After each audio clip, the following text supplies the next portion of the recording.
Numbers chapter 31, Conquest of the Midianites.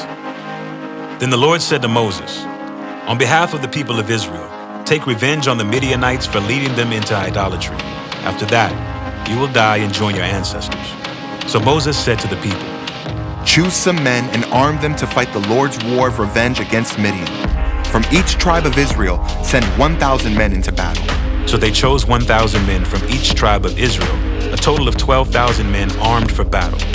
Then Moses sent them out, 1,000 men from each tribe, and Phinehas, son of Eleazar the priest, led them into battle.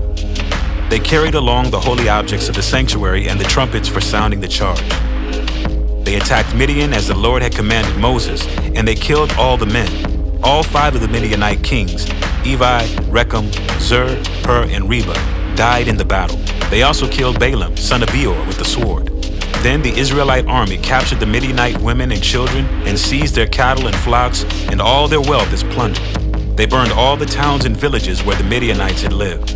After they had gathered the plunder and captives, both people and animals, they brought them all to Moses and Eleazar the priest, and to the whole community of Israel, which was camped on the plains of Moab beside the Jordan River, across from Jericho. Moses, Eleazar the priest, and all the leaders of the community went to meet them outside the camp.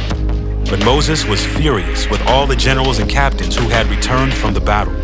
"Why have you let all the women live?" he demanded. "These are the very ones who followed Balaam's advice and caused the people of Israel to rebel against the Lord at Mount Peor. They are the ones who caused the plague to strike the Lord's people.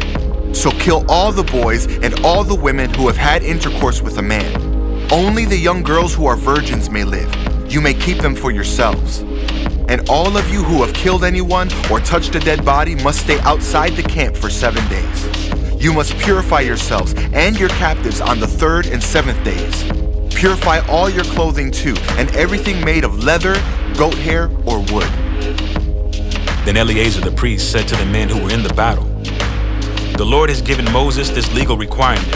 Anything made of gold, silver, bronze, iron, tin, or lead, that is, all metals that do not burn, must be passed through fire in order to be made ceremonially pure. These metal objects must then be further purified with the water of purification. But everything that burns must be purified by the water alone. On the 7th day, you must wash your clothes and be purified. Then you may return to the camp." Division of the plunder. And the Lord said to Moses, "You and Eleazar the priest and the family leaders of each tribe are to make a list of all the plunder taken in the battle, including the people and animals. Then divide the plunder into 2 parts, and give half to the men who fought the battle and half to the rest of the people. From the army's portion, first give the Lord his share of the plunder, 1 of every 500 of the prisoners and of the cattle, donkeys, sheep, and goats. Give this share of the army's half to Eleazar the priest as an offering to the Lord. From the half that belongs to the people of Israel, take 1 of every 50 of the prisoners and of the cattle, donkeys, sheep, goats, and other animals. Give this share to the Levites, who are in charge of maintaining the Lord's tabernacle." So Moses and Eleazar the priest did as the Lord commanded Moses. The plunder remaining from everything the fighting men had taken totaled 675,000 sheep and goats, 72,000 cattle, 61,000 donkeys, and 32,000 virgin girls. Half of the plunder was given to the fighting men. It totaled 337,500 sheep and goats, of which 675 were the Lord's share, 36,000 cattle, of which 72 were the Lord's share, 30,500 donkeys, of which 61 were the Lord's share, and 16,000 virgin girls, of whom 32 were the Lord's share. Moses gave all the Lord's share to Eleazar the priest, just as the Lord had directed him. Half of the plunder belonged to the people of Israel, and Moses separated it from the half belonging to the fighting men.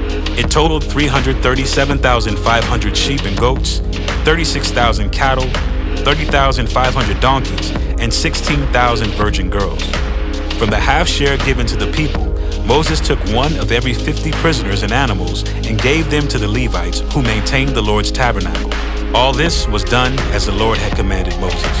Then all the generals and captains came to Moses and said, "We, your servants, have accounted for all the men who went out to battle under our command. Not one of us is missing, so we are presenting the items of gold we captured as an offering to the Lord from our share of the plunder: armbands, bracelets, rings, earrings, and necklaces. This will purify our lives before the Lord and make us right with Him. So Moses and Eleazar the priest received the gold from all the military commanders, all kinds of jewelry and crafted objects. In all, the gold that the generals and captains presented as a gift to the Lord weighed about 420 pounds. All the fighting men had taken some of the plunder for themselves. So Moses and Eleazar the priest accepted the gifts from the generals and captains and brought the gold to the tabernacle as a reminder to the Lord that the people of Israel belonged to Him.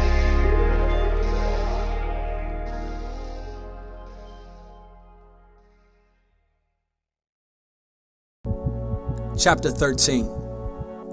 Jesus washes his disciples' feet. Before the Passover celebration, Jesus knew that his hour had come to leave this world and return to his Father. He had loved his disciples during his ministry on earth, and now he loved them to the very end.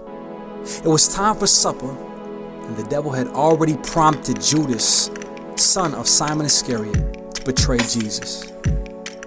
Jesus knew that the Father had given him authority over everything, that he had come from God and would return to God. So he got up from the table, took off his robe, wrapped a towel around his waist, and poured water into a basin.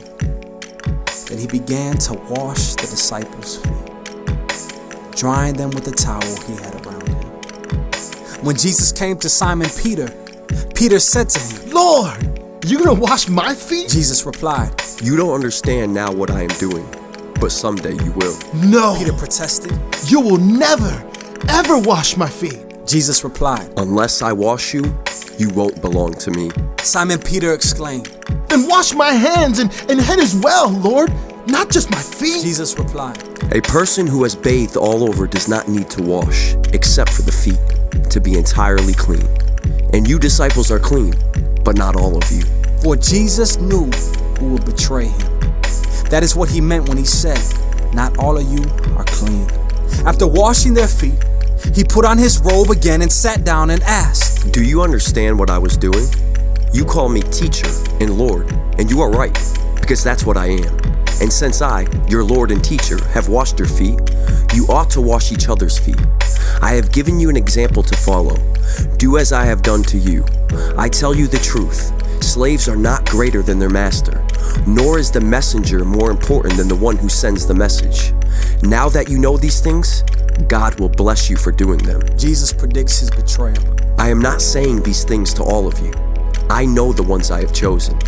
But this fulfills the scripture that says, the one who eats my food has turned against me. I tell you this beforehand, so that when it happens, you will believe that I am the Messiah. I tell you the truth. Anyone who welcomes my messenger is welcoming me, and anyone who welcomes me is welcoming the Father who sent me. Now Jesus was deeply troubled, and he exclaimed, I tell you the truth. One of you will betray me. The disciples looked at each other, wondering whom he could mean. The disciple Jesus loved was sitting next to Jesus at the table. Simon Peter motioned to him to ask, "Who's he talking about?" So the disciple leaned over to Jesus and asked, "Lord, who is it?" Jesus responded, It is the one to whom I give the bread I dip in the bowl. and when he had dipped it, he gave it to Judas, son of Simon Iscariot. When Judas had eaten the bread, Satan entered into him. Then Jesus told him, Hurry and do what you're going to do. None of the others at the table knew what Jesus meant. Since Judas was their treasurer, some thought Jesus was telling him to go and pay for the food or to give some money to the poor. So Judas left at once, going out into the night. Jesus predicts Peter's denial.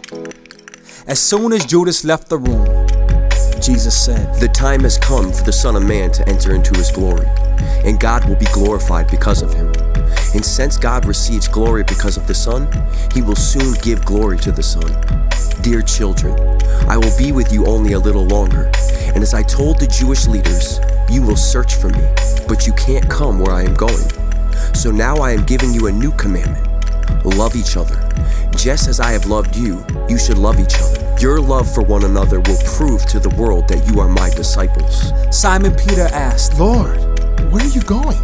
And Jesus replied, You can't go with me now, but you will follow me later. But why can't I come now, Lord? He asked. I'm ready to die for you. Jesus answered, Die for me? I tell you the truth, Peter. Before the rooster crows tomorrow morning, you will deny 3 times that you even know me.